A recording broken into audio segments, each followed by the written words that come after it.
Hello guys, welcome back to Show Tips. In this video I'm going to talk about how to fix NBA 2K21 unable to synchronize user profile information and how to fix this up.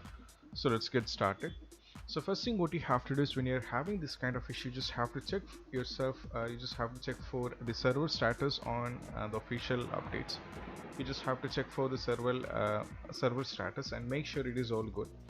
So as you can see that it is all good right now. So this is what you have to do as a first step, okay?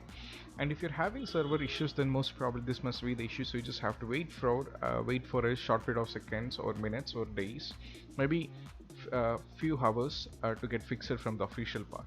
So this is what you have to do. And moving on to the next one is all about seconds.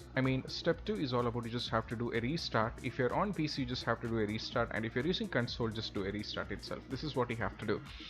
And most probably after this, the issue has to be fixed, and even if it's not working, then you just have to move to third one, which is all about, you just have to unplug your router and replug it once again back. That means you just have to power cycle your router, and most probably this can fix the issue up.